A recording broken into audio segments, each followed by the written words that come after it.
Onesicritus then also added that the wives of some Indian communities also burned themselves alongside their deceased husband, a practice called Sati. And we also read a similar ritual took place after the death of the Macedonian general Cetheus, who had married 2 Indian wives. When he died in battle in 317 BC, his wives vied for the honor of being burned alive along with him. The younger wife claimed that the elder one was pregnant and therefore could not be burned, while the elder one demanded that she had the right to be burned, being the senior wife. Midwives then determined that the elder was indeed pregnant, on which she, quote, departed weeping, tearing the wreath on her head and her hair. And the younger wife then rejoiced and mounted the pyre, dressed as if for a wedding, with ribbons in her hair. That's crazy. That's crazy.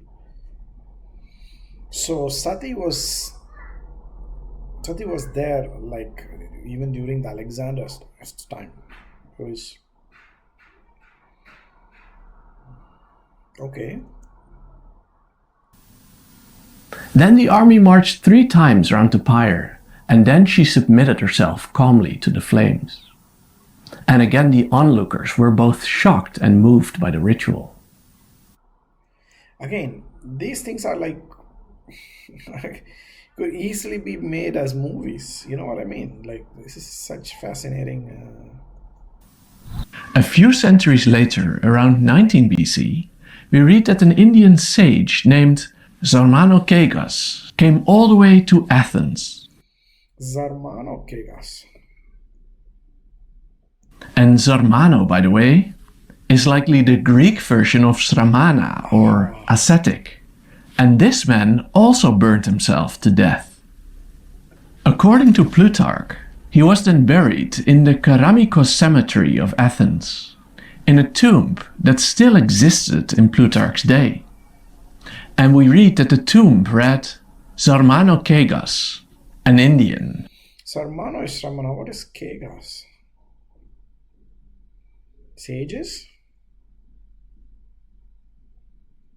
A native of Bargosa, having immortalized himself according to the custom of his country, here lies.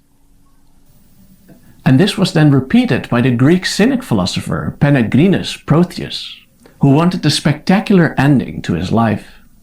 He read his own funeral oration and then burned himself on a funeral pyre at the Olympic Games of 165 AD.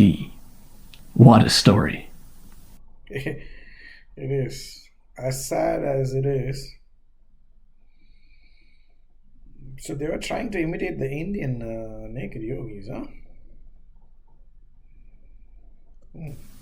Now on with our main narrative. Various scholars have wondered what religion these naked sages belonged to.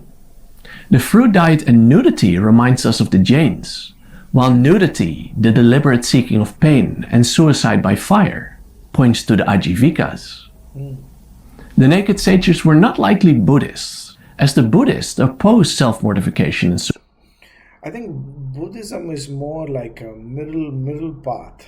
So it doesn't deal with extremes, neither this extreme nor that extreme. It takes like a moderate kind of a path. So definitely not, may not have been Buddhist. Suicide, and they're also not associated with nudity. General Nearchus in his work also distinguished the gymnosophists, or the naked sages, with the Brahmanes, or the Brahmins, who, quote, engage in affairs of state and attend the kings as counselors. So and he says that the gymnosophists, quote, also investigate natural phenomena, and that Calanus is one of these, and that their wives join them in the study of philosophy, and that the modes of life are all very severe. Megasthenes, the Greek ambassador at the Indian court, agreed with this, making a similar distinction between the Brahmins and what he called the Sramanas, likely also derived from Sramana, meaning ascetic. The Brahmins, according to Megasthenes, are brought up from birth by learned men and were prominent at the royal court of Chandragupta, where Megasthenes worked. And later in life, he said, they dwell in groves on rushes and deerskins. they forgo meat and sexual relations for a period of 37 years and then retire to their own property, after which they do eat meat, but not spicy food, have many wives, and devote themselves to preparation for death. That is fascinating, isn't it?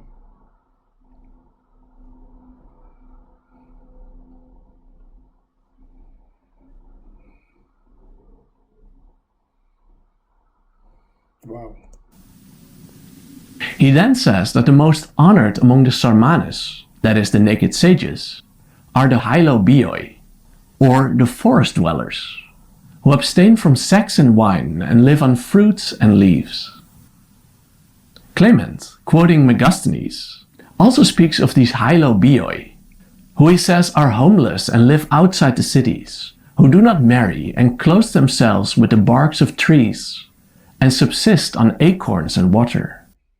And he then adds, quote, that among the Indians are also the philosophers who follow the precepts of Bauta, whom they honor as a god on account of his extraordinary sanctity, and this is the first reference to the Buddha in the West. And he then says, and the Semnoi, meaning holy among the Indians, go naked their whole lives long. They cultivate truth, make predictions about the future, and pay reference to a certain pyramid under which they consider the bones of a certain god to lie. And these pyramids here seem to refer to Buddhist stupas. Yet nudity, as mentioned before, is not a characteristic of the Buddhists. But overall, it seems Megasthenes, who lived at the court of Chandragupta, was aware of Buddhism, while the historians who joined Alexander around Taxila were not. Megasthenes also tells us about the gods of the Indians, but his description is not very helpful. As was common among the Greeks, he very So I think like, so whatever we watched so far, based on that, it could have been either the Jains or the Ajivikas, right? And isn't it fascinating, like that? I believe even now there is some, maybe in Ayodhya or somewhere close to that, you have these. I forgot the name of. So these. This is this Tamil movie Naan Kadavul that it was made centered around that. So the yogi Aghoris, right? The Aghoris, I'm not sure if they are you can't call them naked. Like, are the Aghoris naked? I don't know. I'll have to. Okay, let's ask ChatGPT. Are the Aghoris naked philosophers?